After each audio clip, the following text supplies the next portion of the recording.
Coming up, coronavirus changes everything, including our show. We have everything you need to know about the pandemic and flying.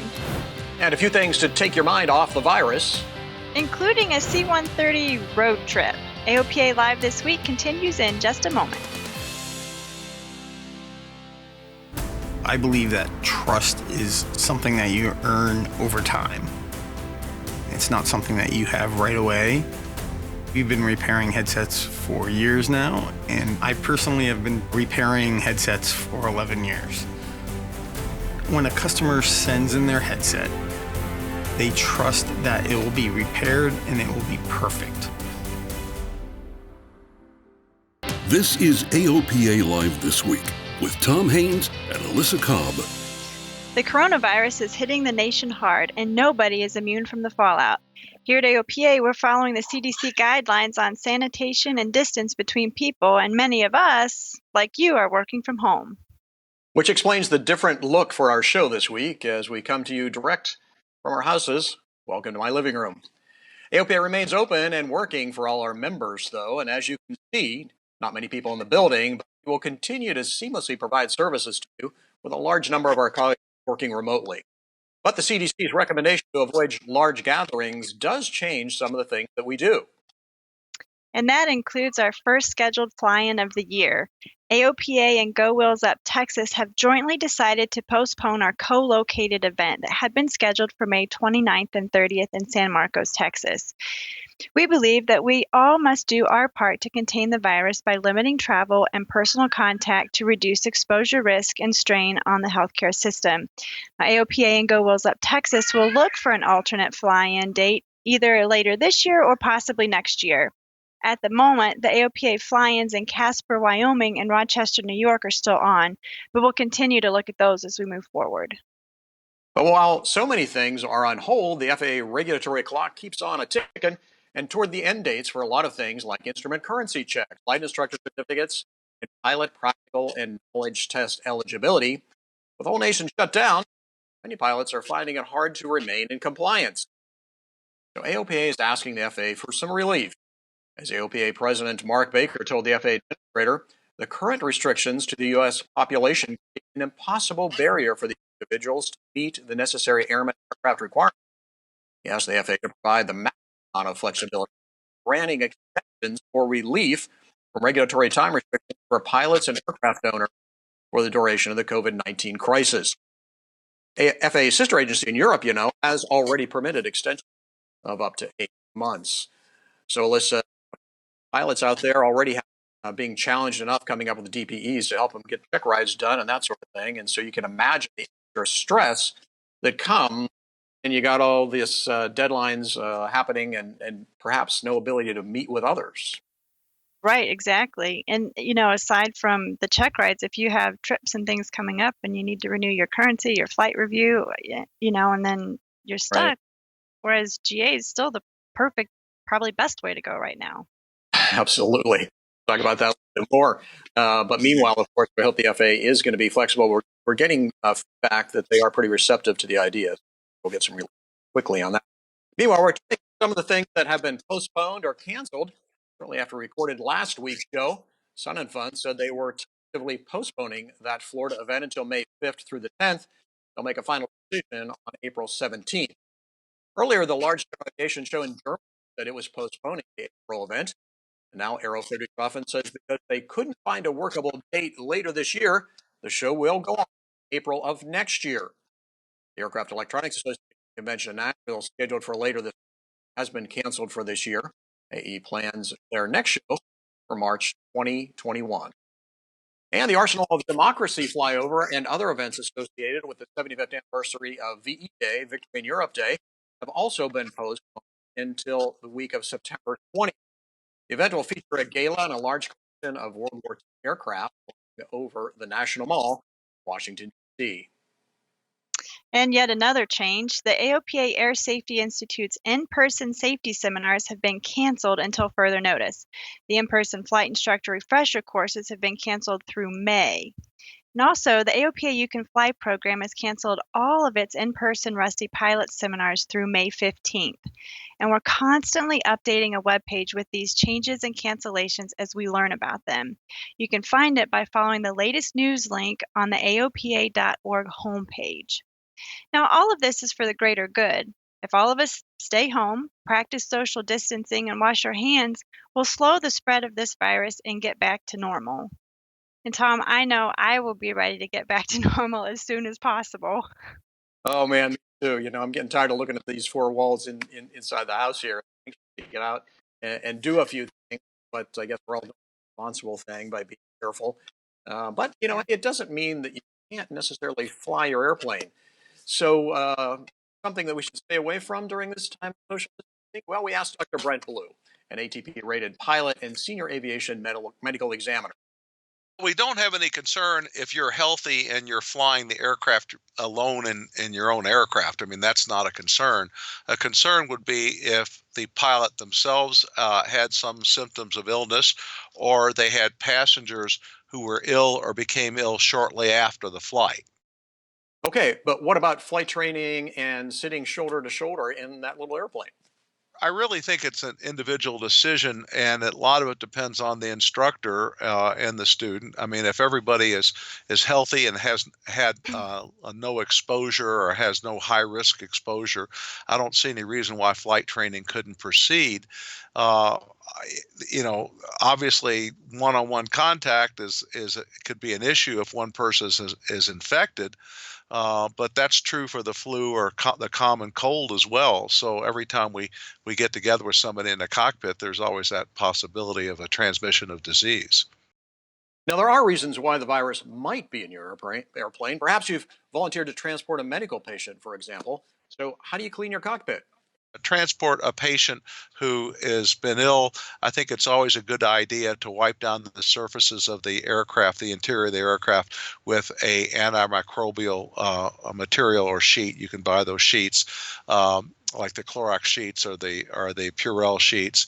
And if they have a microphone on, to make sure that you take off the mic muff and soak that in a 10% Clorox solution for a couple minutes, and then make sure it's completely dry.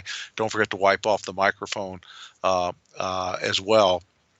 There is a national shortage of these disinfecting sheets, but you can actually make your own, because a 10% Clorox solution will also do the disinfecting, and Clorox is pretty readily available.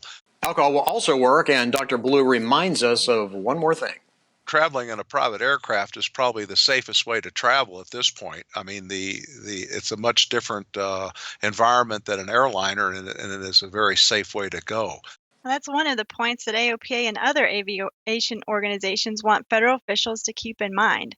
The aviation alphabets told Transportation Secretary Elaine Chao that general aviation can rapidly respond to needs in every corner of the country by transporting supplies, medical equipment, organ transplants, and key personnel to patients to more than 5,000 general aviation airports. They pledged to work with the feds to ensure general and business aviation will be fully utilized as a critical part of the nation's response to the coronavirus challenge. Now, let's be honest. That letter was prompted in part by, and let's be honest here, a rash of rumors swirling around Washington and the internet. You may have seen reports in other publications about plans to completely shut down the air traffic control system, including all general aviation flights. But we haven't found any credible sources to confirm that. In fact, our sources tell us that the White House does not want to impose a domestic travel ban at this time. Doesn't mean it couldn't happen in the future, of course, because this is a really dynamic situation. It changes every day. But that's why AOPA and the other aviation organizations thought it important to remind everybody that general aviation is a tool to help respond to this crisis. Shutting down it would most likely hurt a lot of people, so don't get caught up in the rumors. Okay, so enough of the depressing news. Amen. Let's turn to something more pleasant, right? As many of us are staying home and not getting out much, it's a great opportunity to dream of travel we can plan for in the future when the crisis is over. So dream along as AOPA Editor-at-Large Dave Hirschman takes us on a seaplane flying adventure to Quebec, Canada. Its French language, old world architecture, and vast wilderness make Quebec feel exotic. Yet the Canadian province is close and easily accessible for general aviation aircraft, especially seaplanes. Le Québec, là, c'est comme partout au Canada, c'est la liberté pour moi dans le monde de voler. This Piper PA-18 Super Cub on amphibious floats made the trip from the mid-Atlantic in a single day. AOPA photographer Chris Rose and I joined a group of fellow American pilots, and we dropped in at the Hydravion seaplane base south of Montreal.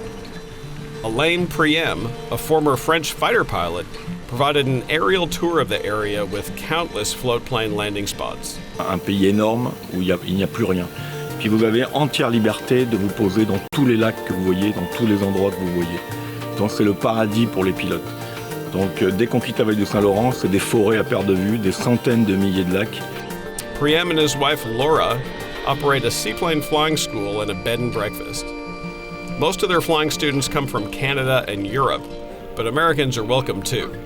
On a une école d'hydravion, donc on a 2 Piper, principalement pour apprendre aux gens, que ce soit des pilotes privés ou des pilotes professionnels qui veulent apprendre à faire de l'hydravion et du vol de brousse. Donc on a 2 Piper pour cela. My French language skills aren't just poor, they're non-existent, but the Priems made us feel welcome. And Elaine is well practiced at providing seaplane flying trips through hand gestures, French and English words, and lots of laughter. Our group crossed back into the United States in Maine, and my arrival was complicated by a hydraulic leak that kept the landing gear from coming down. Fortunately, our destination at Jackman, Maine is one of the few Customs and Border Protection facilities with a lake and a dock. I completed the border crossing on the water, and that in itself was a novelty. Dave Hirschman, AOPA Live.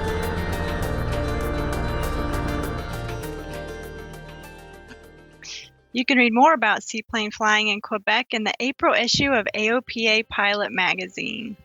Wow, I could go for some seaplane flying right now. Yeah, although it's probably kind of a hard water problem up in Quebec still at this point of the year, but it's going to warm up, and it should be fun. It'd be a great summer trip for us to start planning now. Exactly. Hey, you may also be wondering about flying into Canada now, since our northern border was just closed to all but essential travel. We reached out to the FAA, said as soon as they have specific information, they'll issue a note. Hey, when we come back, good news and bad news from Wichita, air capital of the world. And taking a road trip with a C-130.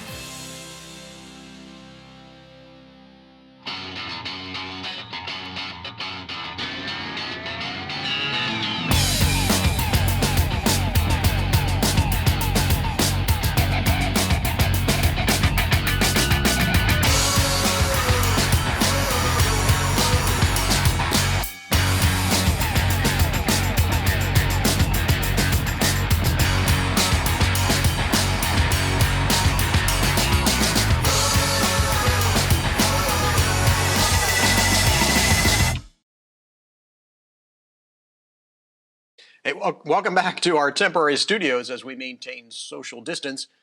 The Eclipse jet may soon become a Chinese company. The federal government's Committee on Foreign Investment in the U.S. has greenlighted CityIng International to acquire the assets of One Aviation. Former Cirrus founder Alan Klappmeyer created One Aviation to continue building the Eclipse. That firm filed for Chapter 11 bankruptcy back in 2018. Now, good news and bad news out of Wichita. Textron Aviation announced a $70 million contract to equip the U.S. Air Force with 2 Beechcraft AT-6 Wolverine aircraft. Now, you may remember our Tom Horn flew the Wolverine and reported on it in last week's show. The contract also includes training and maintenance. But that wasn't enough to save jobs in Wichita, Independence, and elsewhere, about 7,000 of them. Textron later announced that most of its U.S.-based employees will be furloughed for about a month because of the coronavirus pandemic. The company said it was also adjusting production to align with, quote, anticipated market demand. In other words, the market crashed and they are concerned about their future orders. But hey, put this in your if it isn't one thing, it's another file.